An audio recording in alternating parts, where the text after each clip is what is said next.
si vitet e fundit duket sikur alergjitë sezonale janë shtuar. A kemi realisht më shumë raste apo thjesht po identifikohen më mirë? Atëherë, po, alergjitë sezonale realisht janë në rritje dhe kjo nuk është thjesht një perceptim, ka disa faktorë që ndikojnë, është ndotja e ajrit, ndryshimet klimaterike. Për shembull, sot sezoni i polenit fillon më herët dhe zgjat më shumë se më parë, kështu që njerëzit janë të ekspozuar për periudhë më të gjatë. Domethënë, alergeni është më afër mukozës së hundës, le të themi, dhe shkakton më shumë problematik. Përveç kësaj, edhe sensibilizimi i popullatës është më i madh. Pra, organizmi reagon më shpesh ndaj alergenëve dhe se më parë dhe mund të shkaktojë akoma më shumë simptoma. Në thelb, çfarë janë alergjitë sezonale dhe pse shfaqen pikërisht në këtë periudhë të vitit? Atëherë, vetë alergjit janë një reagim i sistemit imunitar ndaj disa substancave që janë shumë të vogla, të padukshme, që në vetvete janë të padëmshme, siç është poleni, që është ai shkaktar, alergeni shkaktar i këtij sezoni për alergjit. Dhe organizmi i percepton këto gabimisht si kërcënim dhe aktivizon një përgjigje mbrojtëse të sistemit imunitar, i cili manifestohet me simptoma siç janë tërshtimat, rrjedhja e hundëve, kruarja sysh, lotimi i syve. Në vetvete, ky poleni, mikroorganizmi, më fal, mund ta do pritet? Po, pa problem, mund ta nisni nga fillimi ose aty kur të doni. Dhe pa pyetur fare unë është live apo jo, e kupton? S'ka problem, mund ta nisum pyetjen edhe një herë ose mund vijoni me përgjigje. Jo, s'ka gjë, po përgjigjem me një herë. Okej, në rregull. Alergjitë sezonale janë një reagim i sistemit tonë imunitar ndaj disa substancave që në vetvete nuk janë të dëmshme, siç është poleni i këtij sezoni. Ky organizmi personit i percepton gabimisht si kërcënim këto mikrogrinca që të padëmshme dhe aktivizon një përgjigje mbrojtëse e cila manifestohet me këto simptoma të alergjisë, siç janë teshtimat, rrjedhja e hundëve apo bllokimi i hundëve, kruarja e syve, lotimi i syve, skuqja e syve. Zonja Loloci, cilat janë disa nga shenjat që duhet të na bëjnë më të kujdesshëm dhe ne në këtë mënyrë të mos i neglizhojmë? Atëherë, shenjat, siç sapo i përshkrova, fillojnë me rrugët e sipërme të frymarrjes. Domethënë, bllokimi i hundës është një simptom shumë i rëndësishëm, se tregon që mukoza hundësh ka filluar është inflamuar dhe është obstruktuar, ngushtuar. Domethënë, inflamohet, edematizohet dhe mbyllet lumeni i hundës dhe nuk lejon kalimin e ajrit dhe krijon një ndjesi jo të mirë pacientit dhe ndikon goxha në cilësinë e jetës. Pastaj vazhdojmë me teshtimat të përsëritura. Disa pacientë kanë rrjedhje hundësh, kruarje lotim sysh, ndonjëherë dhe koll të thatë. Dhe këto simptoma implikojnë goxha cilësinë e jetës, cilësinë e gjumit, përqendrimit gjatë ditës për fëmijët në shkollë, për të rriturit në punë. Kështu që normalisht duhet që të jenë të ndërgjegjshëm që simptomatika atyre nëse zgjat për një periudhë kohe goxha të gjatë, duhet të paraqiten te një mjek alergolog dhe ta mos të mendojnë për një grip të thjeshtë, por për simptomat e alergjisë.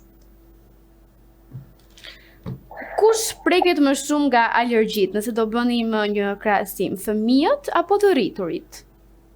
Alergjitë prekin të gjitha moshat, por shpesh fillojnë në fëmijë ose adoleshencë. Megjithatë, shumë e rëndësishme të theksohet se ato mund të shfaqen në çfarëdo lloj moshe, edhe në moshat e rritura. Kemi pas shumë pacientë që thonë, "Nuk s'kam pas asnjëherë alergji, si ka mundësi?" dhe ato janë zhvilluar gjatë jetës së tyre. Alergjitë në vetvete janë të trashëguara, kanë bazë gjenetike, kështu që pacientët duhet të ndeshen me alergenin përkatës, ta njohin atë siç tham si një kërcënim dhe të reagojnë ndaj tij. Prandaj pacienti mund të ndeshet disa herë me alergenin dhe pastaj të shfaqë një alergji. Si mund ta kuptojë një person nëse ka alergji apo thjesht një ftohje të zakonshme? Atëherë, simptomat e alergjisë pak a shumë janë të përcaktuara gjatë gjithë kohës. Aktualisht të gjithë mjekët po flasin, pacientët i njohin ato pak a shumë dhe por kanë një ngjashmëri goxha të madhe me simptomat e gripit apo të një ftohjeje. Ato i lidhin me njëra tjetrën, rrjedhja e hundëve, bllokimi i hundëve, teshtimat, por kanë një diferencë mes tyre që është temperatura. Gjatë një ftohjeje apo një gjendje virale, pacientët mund të kenë temperaturë, lodhje trupore, këputje trupore, të cilat nuk janë të pranishme gjatë një alergjie. Gjithashtu është edhe koha. zakonisht simptomat e alergjisë zgjatin në varësi të kontaktit që pacienti ka me alergenin.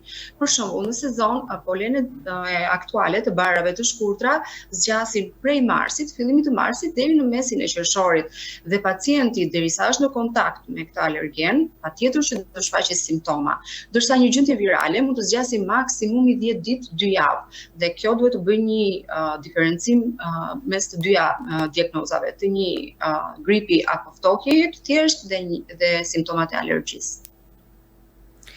Nëse do flasim për diagnozën, duke qenë se edhe ju e përmendët, a janë testet të thjeshta dhe të përballueshme për pacientët?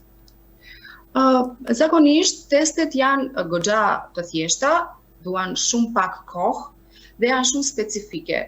Diagnoza bazohet në historinë klinike që pacienti vetë na tregon dhe testet siç janë skin prick testet, që janë teste në lëkurë, aplikohen alergenët vetë të zhvilluara në flakonçin lëng dhe aplikohen në lëkurë dhe lëkura prikohet apo shpohet shumë pak derisa të vihet në kontakt me alergenin.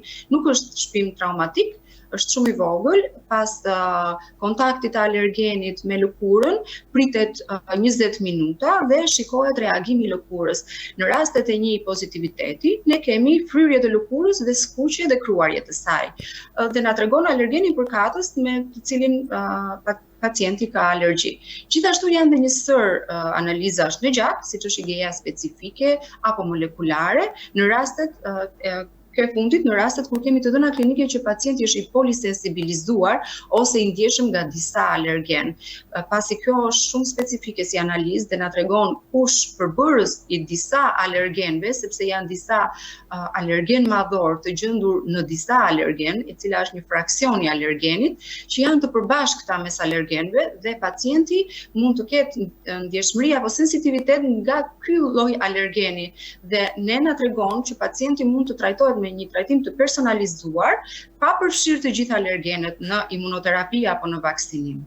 Këto janë procedura të thjeshta, të shpejta dhe janë minimalisht të paraaqshme, nuk shkaktojnë dhimbje apo nuk duan shumë kohë. Doktoresh, kur duhet që një individ t'i drejtohet një alergologu? Pacienti në një farë mënyre bëhet mjek i vetvetes dhe shikon sa ndikohet nga këto simptoma. Nëse simptomat fillojnë dhe bëhen shumë të rëndësishme, pacienti ka një cilësi jete të ulët dhe normalisht në këtë stad pacientët në fakt na drejtohen ne, por për të kaluar një sezon sa më të rehatshëm, pacienti që të paktën është i ditur, e di dhe ka njohurinë që është alergjik, duhet që të paraqitet tek mjeku alergolog përpara sezonit, që ai të mund të pretrajtohet, që gjatë sezonit të jetë më i qetë, simptomatika të jetë më reduktuar, ka preparate të cilat ulin ndjeshmërinë dhe pacienti nuk vuan gjatë sezonit. Gjithashtu duhet patjetër të paraqiten te mjeku që sëmundja mos të agravohet.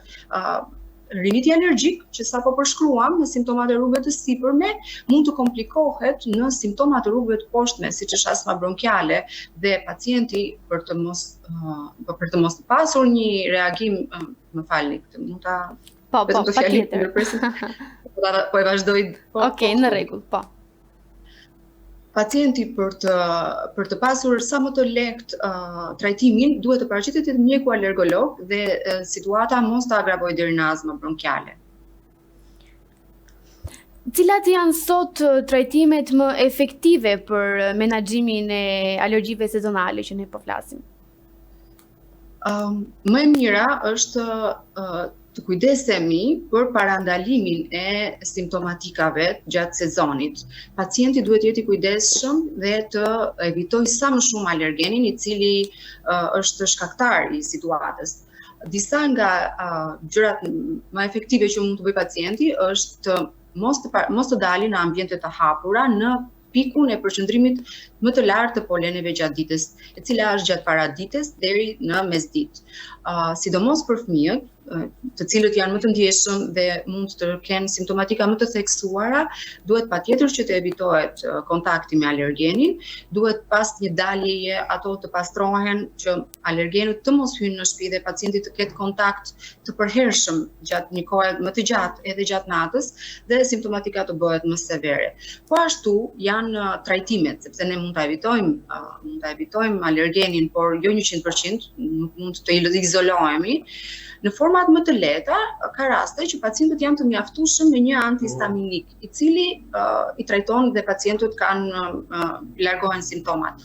Por pacientët shpesh i nënvlerësojnë simptomat e tyre. Për shembull, nëse kemi një bllokim të fortë të hundës, gjumë të keq, lodhje gjatë ditës, atëherë trajtimi i vetëm me antihistaminik nuk mjafton. Duhet një kombinim trajtimesh dhe më e rëndësishme është që trajtimi mos të merret rastisht, por të merret sipas nevojave reale dhe të përshkruhet nga mjeku. Gjithashtu, nëse trajtimet nuk janë rezultative me antihistaminik apo me kortizonik nazal apo antileukotrien, që janë trajtimet e zakonshme të alergjisë, pacientët duhet të trajtohen me trajtime definitive siç është imunoterapia. Imunoterapia është një nga trajtimet më efektive që kemi sot. Ndryshe nga medikamentet, që vetëm lehtësojnë simptomat, imunoterapia vepron mbi shkakun. Ajo e edukon sistemin imunitar që mos të reagojë ndaj alergenit në kontaktin e radhës. Ky është një trajtim afatgjat, kuptohet, dhe kërkon kohë për kushtim, zakonisht disa vite, por rezultatet janë shumë të mira dhe pacientët duhen përzgjedhur në mënyrë shumë të mirë. Duhen testuar në mënyrë të mirë, diagnostikuar dhe pastaj përzgjedhur trajtimi i duhur. Në praktik, kemi pacientë që pas imunoterapisë kanë shumë pak simptoma ose nuk kanë simptoma fare dhe nuk kanë nevojë për trajtim të vazhdueshëm. Doktoresha, mund të shfaqen alergjitë edhe tek persona që nuk i kanë pasur më përpara, pra në moshë të rritur? Po, patjetër. Ato shfaqen në fëmijë, në adoleshent dhe në moshë të rritur, siç tham, pacientët mund të paraqiten te mjeku ose mund të paraqiten shumë vonë te mjeku pasi nuk e kuptojnë, sepse në jetën e tyre s'kan qenë asnjëherë alergjik dhe i surprizon në një farë mënyre. Mendojnë se në fëmijëri unë s'kam pasur, si mund të më zhvilluar simptomat, por sistemi imunitar ndryshon gjatë jetës dhe ekspozimi ndaj faktorëve ambiental ndryshon. Për shembull, dikush mund të ndryshojë ambient, të ekspozohet ndaj alergenëve të ri, mund të shkojë në një shtet tjetër, të jetojë aty dhe me kalimin e kohës, organizmi fillon të reagojë ndryshe sepse ka ndeshur një alergen që më përpara nuk e kishte ndeshur. Shohim shumë pacientë që zhvillojnë alergji për herë të parë dhe i ngatrojnë me ftofje të zgjatura. Të paktën në këtë periudhë pas shumë vitesh që ne tani e dim shumë mirë sëmundjet alergjike kush janë, pacientët duhet ta kuptojnë dhe duhet paraqiten patjetër te mjeku alergolog që këto simptoma mos të agravohen dhe mos të neglizhohen. A ka raste, doktoresh, që nga këto alergji pastaj kërkohet një trajtim më i specializuar për pacientin?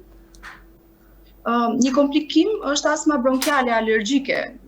Ky është një problem i vërtet, sepse normalisht pulmoni, mushkëria vuan, rrugët e frymarrjes ngushtohen, trajtimi është pak më i vështirë, patjetër që normalizohet dhe trajtohet, po varet deri në çfarë stadi është sëmundja. Normalisht edhe pacientët astmatik mund të bëjnë imunoterapi, të imunizohen dhe pastaj edhe astma e tyre të trajtohet definitivisht.